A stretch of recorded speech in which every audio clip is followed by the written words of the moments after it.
Estas son de las pequeñas aplicaciones que podemos tener con estos sensores. El sensor inductivo está para lugares específicos, para ver metales, pero no porque sea metálico necesariamente yo tenga que ver el metal. O sea, no porque algo sea metálico, yo tengo que analizar qué es lo que yo quiero medir, qué es lo que quiero hacer para saber si es uno o el otro.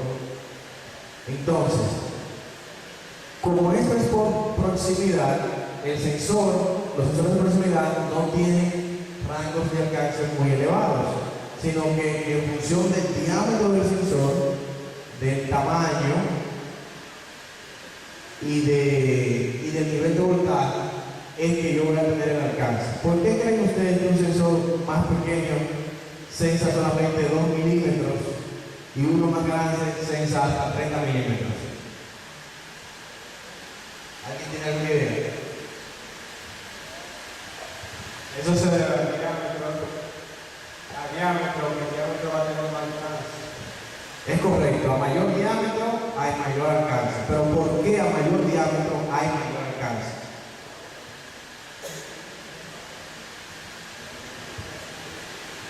No importa, se ve una idea. Yo supongo que eso se debe, si el diámetro es más grande, entonces los cables que son más gruesos, entonces parece que tiene mayor alcance. Por ahí va la cosa. Pero la respuesta real es, internamente esos sensores tienen una ingeniería, tienen un circuito electrónico. Entonces, se refiere también al campo magnético que se genera. Al ser más grande, tiene más longitud de campo magnético. Es por inducción que lo hace. correctamente, también eso es cierto. Pero también es que la ingeniería que tiene internamente esas placas que detectan esa inducción electromagnética puede ser más grande, por eso puede detectar un electro a mayor distancia. A eso se debe. Muchas gracias. Entonces, hay sensores que son blindados completamente. Entonces, el campo magnético, como se ve allá en la gráfica, se puntualiza en un solo punto. Entonces, ellos sensan solamente lo que está en el frente. Hay otro tipo de sensores inductivos que son no blindados. Entonces, el campo magnético se expande.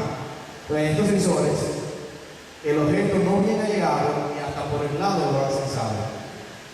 Hay que tener muy presente esto, porque hay aplicaciones en las que uno conviene, pero el otro no, y viceversa.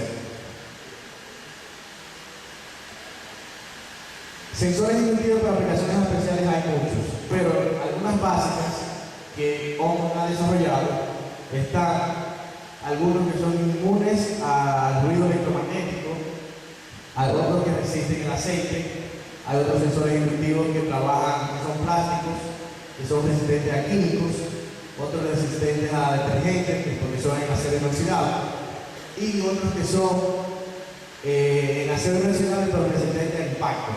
O sea, imagínense una cortadora donde hay muchas chispas y hay un sensor que debe estar ahí sensando, puede una chispa de esta golpear y se puede dañar. Entonces hay sensores para cada aplicación. Tenemos aquí la medición de la velocidad, la detección de mecanismos, para detectar el límite de posición de una banda, la detección de posición de un brazo, puede ser, confirmar que una tapa está abierta o está cerrada, y la verificación de apertura de un manipulador, un actuador. Los capacitivos. Los capacitivos son unos sensores de proximidad que pueden detectar cualquier elemento. ¿Por qué? Porque no utilizan el proceso de inducción, sino utilizan el proceso de la capacitancia. Todos sabemos que un capacitor es dos materiales, dos placas y un material dieléctrico en el medio. Entonces, ¿qué es lo que pasa? El sensor capacitivo le montan una placa, el material dieléctrico y la otra placa, el circuito lo cumple, el objeto que se acerca, que se cierra el círculo, vamos a decir. Entonces, por eso el sensor capacitivo puede detectar desde la mano de una persona hasta un cabello, hasta la ropa, hasta el reloj, hasta los zapatos. También tienen limitantes. Las limitantes son el alcance. Hay sensores que vienen con sensibilidad ajustable, otros modelos que tienen una sensibilidad fija, hay otros modelos que son rectangulares para la ubicación en algún lugar. Imagínense que en una estación de trabajo usted haya un colaborador que tiene que estar poniendo constantemente una caja, para que esa caja no esté ahí, la máquina no debe hacer la acción. Entonces, con ese tipo de sensor capacitivo, tipo flag, usted se asegura de que ahí está la caja y que la máquina puede empezar a dosificar, a llenar o lo que tenga que hacer. Y tenemos la detección de nivel. Sí. Ahí vemos en esa gráfica que se está usando un sensor capacitivo para detectar el llenado del polvo. Tenemos esos potes, ¿verdad? Que son plásticos o son metálicos. Pero muchas veces no se puede visualizar internamente si está lleno o está vacío. En una línea de producción, imagínense que vayan pasando y se vaya un pote vacío y que le llegó al cliente a su casa. Ese cliente se va a terminar estafado porque no va a saber que fue que la máquina falló al momento de dosificar el producto. Entonces, para yo saber que ese pote va lleno, puedo instalar un sensor capacitivo y así no es la misma capacitancia la que tiene un sensor sin ningún nivel de líquido o polvo que el que va vacío, el que va lleno. También, por ejemplo, con la leche. Ahí se ve que antes de una estación hay un sensor capacitivo detectando si el cartón de leche va lleno o va vacío. Si va vacío, se simplemente los rechazos. No se me va un producto defectuoso para el mercado. Miren aquí lo que hablamos de la detección de nivel de tanques. Hay los sensores capacitivos para saber si el tanque está en un nivel bajo o un nivel alto. Entonces, con esto te puedes resolver muchas aplicaciones donde los humanos no tienen acceso, sino que los sensores sí. Y de nivel indirecto. Otra de las variables que como usuarios vamos a manejar es la temperatura. Hay controles de temperatura que el control de temperatura tiene básicamente esas cosas que están ahí, que son una señal de entrada, una señal de salida, una señal de diagnóstico, una señal de control y niveles de operación que son avanzados, de ajuste y operación. Todo control de temperatura debería tener eso. ¿Para qué? Los controles de temperatura, cuando estamos midiendo la temperatura, alguien decía ahorita que no es 60 grados lo que se ve, no es 30 grados, sino que se ve una señal de voltaje. No solo de voltaje, se ven señales, vamos a decir, analógicas. Lo que se hace es que utilizan sensores. Un tipo de sensor son las termocuplas o las RTD. Una termocupla no es más que la unión de dos materiales que se unen en un punto y en los extremos, en función del cambio de la temperatura, ellos dan una señal de salida analógica, haciendo alusión al nivel de voltaje. Entonces, los controles de temperatura lo que hacen es leer ese nivel de voltaje y traducen esa señal en temperatura como tal, que se puede empezar en Celsius, se puede empezar en Fahrenheit o en Kelvin. Pero también existen lo que son las RTD, que es la misma unión de dos materiales, pero aquí ya no es el voltaje lo que se mide, sino la resistencia del material. Esa resistencia cambia si me expongo a un nivel de temperatura o a otro. Entonces, el control lee esa variación y se traduce eso también a lo que es la temperatura. La temperatura es una de las variables que más se controlan, porque casi todos los materiales que se producen deben salir a una X o con un X grado de nivel de temperatura. Hay muchos modelos de controles, desde modelos que son bien analógicos, con agujita, a unos que son digitales, cambian en el tamaño y en la forma. Estos controles de temperatura tienen los displays, esas características básicas de ese modelo de horno, que es el de 5G. el IP más grande, lo hicieron de colores que en un salón donde hay mucha iluminación se puede ver, o si está oscuro también se puede ver. Tiene lo que se llama ya, esto es una función de lógica programa integrada, donde yo puedo hacer un pequeño programa que si varias señales se dan, condiciones, se me activa una salida.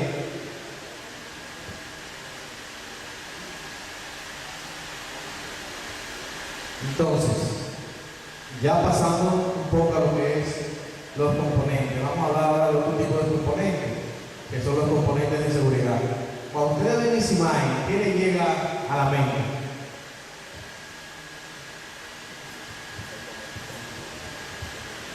O sea, ¿qué ustedes pueden apreciar de esta imagen?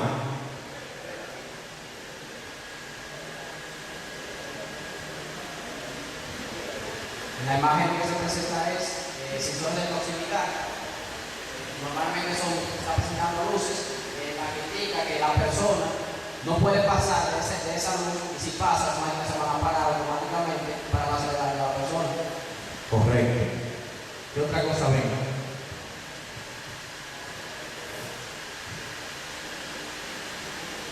Yo de mi parte veo una flor ahí amarilla. ¿Qué me indicará eso? ¿Que me puedo parar ahí?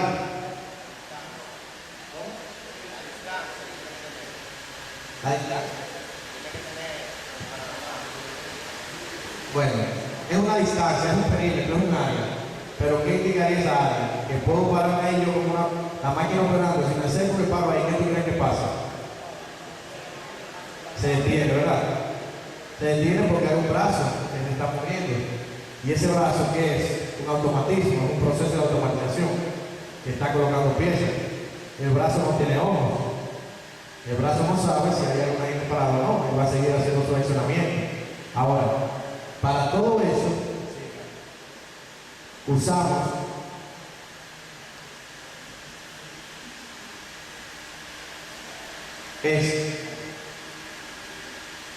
esto que está aquí. Es la división de hombros que se dedica a la seguridad hombre-máquina. Todos esos elementos, desde dispositivos de habilitamiento, escáneres, cortinas de seguridad, leyes de monitoreo, leyes de guía forzada, alfombras o bumpers, switches de seguridad con interenclavamiento, control de dos manos y dispositivos de parada de emergencia son los que se utilizan para proteger al operador o a las personas, sea el que se tiene que encargar de hacer la operación en la máquina o sea personas que estén pasillando, porque hay lugares donde hay líneas de producción y hay gente que camina. Y si el que está operando la máquina puede saber que por algún sitio no se le debe pasar, pero si paso por ahí, puedo tener un accidente.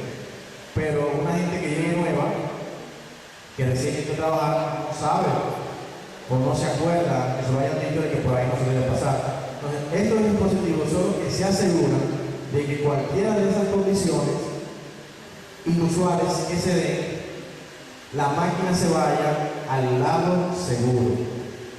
Y ustedes me dirán, ¿qué es el lado seguro? Es una condición que si hay un accidente, la máquina se detiene y 100% se asegura de que se detuvo en el punto seguro donde no va a haber un accidente. ¿Por qué? Todos los dispositivos que hasta ahora yo he mencionado, los relays, los sensores, los controles de temperatura, se pueden usar y muchas veces no se utilizan de la manera adecuada porque se utilizan en ambientes de seguridad y cuando ellos fallan tienen un 50% de sí, no. Ese 50% es que si me daño, porque todos los dispositivos electrónicos tienen una vida útil, si me daño, me voy a dañar hacia el lado seguro o hacia el lado de peligro. Entonces hay una diferencia intrínseca y es esa la vital, de por qué hay sensores, al igual que hay sensores inductivos para metales ferrosos, como hay sensores capacitivos para ese tipo de aplicación, hay sensores de seguridad que también pueden ser inductivos o magnéticos. Hay guardas fijas que no son ya sensores como tal, sino barras que se ponen para impedir el acceso, restringir. En las empresas, nosotros ahora tenemos ya un año y esa división de la compañía está, vamos a decir, bajo mi responsabilidad, es que todas las empresas debieran ir orientándose hacia eso, a que sus máquinas sean lo más seguras posible. Porque cuando ocurre un accidente en una fábrica, eso marca, o sea, los trabajadores ya no se sienten confiados. Y además de eso están las penalidades. O sea, aparte del factor humano, de que si una persona pierde una mano, pierde un brazo, y muchas veces le ocasiona la muerte, eso no se recupera de ninguna manera, obviamente. Pero esas cosas cuando pasan, marcan, y vienen las penalidades que nosotros tal vez no las veamos, pero las empresas pierden mucho dinero en ese sentido. Cuando se ha determinado que cuando se produce un accidente que pudo haber sido evitado, la productividad de la empresa baja de un 40 a un 55%. Imagínense ustedes, es mucho. Hay cosas que se pueden evitar y por eso es que se están usando este tipo de dispositivos. En ONU también hay una línea económica de todos los dispositivos. Tenemos controles, sensores y todo eso.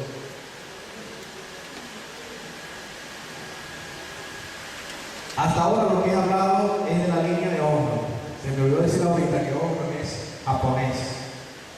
Son esos chinitos, bueno, no chinitos, japoneses, que tienen los ojos chinitos. En realidad quise decir ojos chinitos. No le digan chino a un japonés que se pone bravo. Schneider Electric, ya se lo he mencionado, es de origen francés, es el especialista en el manejo de la calidad de energía. En Schneider podemos conseguir desde medidores de energía, es un medidor igual que el que instala en Enorme, tal vez no con todas las virtudes, pero sí en las placas se está usando mucho eso. Ahora mismo, nosotros hemos desarrollado proyectos en el que las industrias quieren ahorrar, y uno de los pilares donde se puede ahorrar es en la energía. La mayoría de encargados de mantenimiento se me acerca, oye Carlos, pasa por aquí por mi fábrica porque yo quiero que tú me ayudes a yo ahorrar. Si yo estoy pagando una X cantidad de dinero de energía y tú me dices que voy a pagar tanto menos, yo puedo hacer una inversión.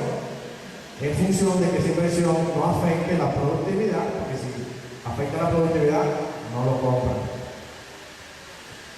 Tampoco que afecte la seguridad. O sea, debe ser algo que mantenga los niveles de productividad adecuados, los niveles de seguridad adecuados, y que quien lo va a utilizar lo entienda, que no sea muy complicado.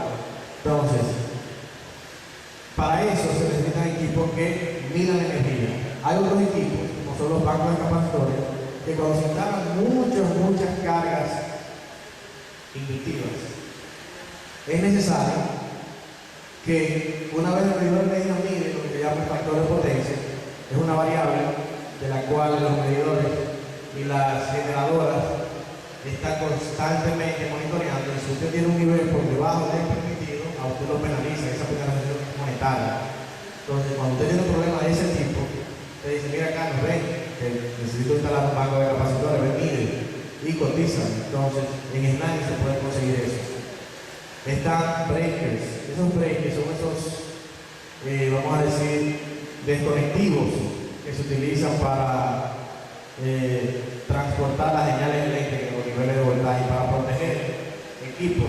Ellos se disparan a un nivel de corriente. A través de ellos pueden pasar un nivel de corriente de 1, 2, 3, 4, 5, hasta 6.000 amperios. Hay breakers.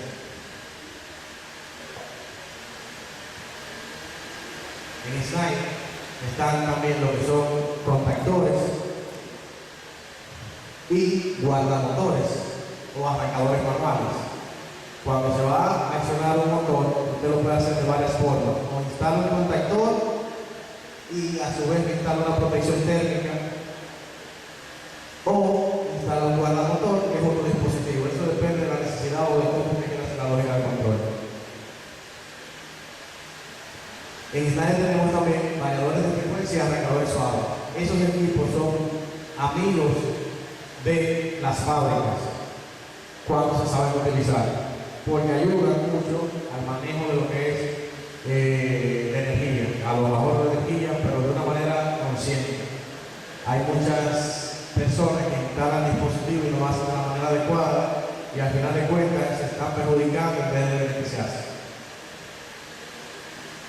Esa serie, la Active 9, es el sistema más seguro, sencillo y eficiente para soluciones de distribución eléctrica. Yo voy a presentar un video con esa familia de breakers que le permiten a ustedes tener la activación de luces a través de un PLC, pero aquí se hace a través de controles eléctricos con dispositivos diseñados para ello. Este nadie lo tenía en una gama alta. Cuando hablo de una gama alta, hablo de breakers de mucha potencia, de 800, 400, 1200, hasta 6000 amperios. Pero en una gama baja de control básica, eso no estaba. Ellos tienen la patente de esos equipos.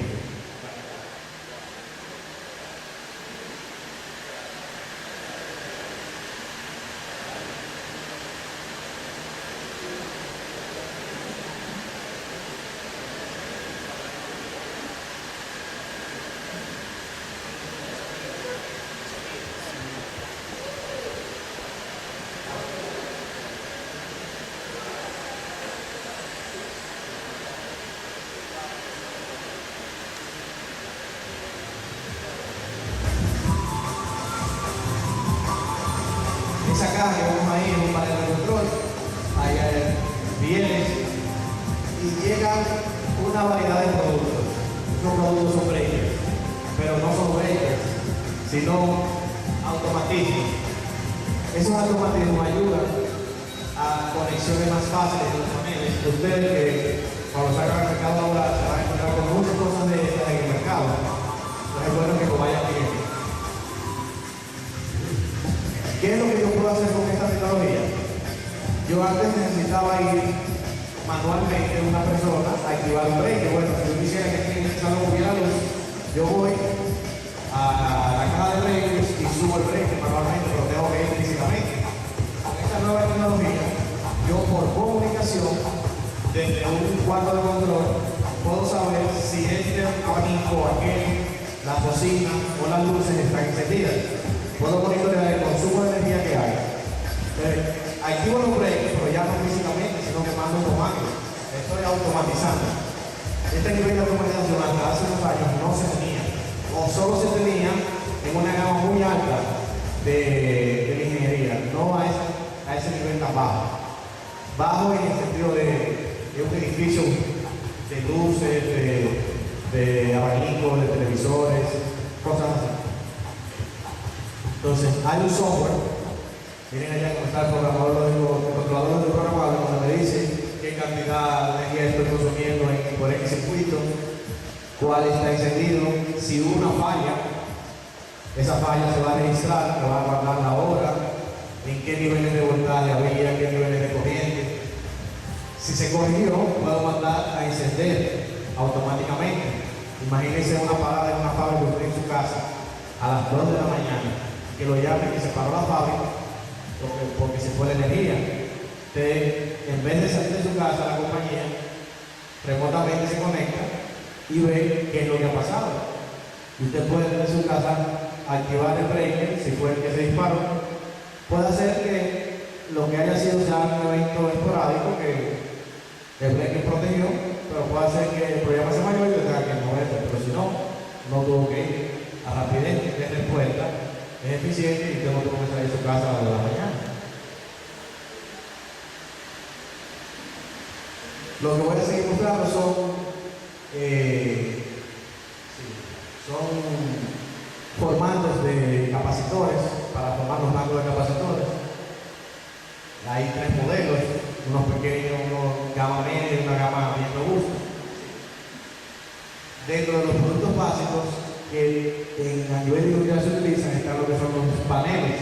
Todos esos componentes necesitan instalarse en algún lugar. En algún lugar yo tengo que quizás para el cerebro de la máquina, donde yo voy, ahí está el PLC, ahí están los conectores, ahí está el selector. Entonces se usan paneles. Esos paneles tienen que estar ventilados, pero la ventilación de un panel no es cualquier cosa, no es un abanico que tiene que estar ahí y ya. ¿Por qué? Porque el enemigo o los enemigos bien importantes de los equipos electrónicos son el agua, el polvo.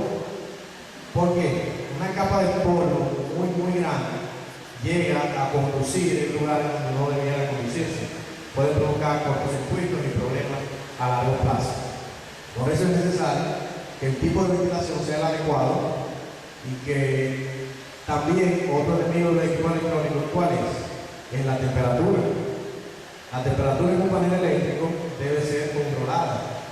A medida que yo voy poniendo más componentes eléctricos y electrónicos, la temperatura se va incrementando. Pero si ustedes se fijan, hasta que el breaker de su casa, en la caja de breaker, ese breaker que es de la lavadora, por ejemplo, de la nevera, dice tantos amperios a tal temperatura. Si la temperatura se excede de ese nivel, ya ese breaker no maneja esa corriente. Puede dispararse constantemente. Entonces, son cosas que uno debe de controlar. Estos son los formatos de panel.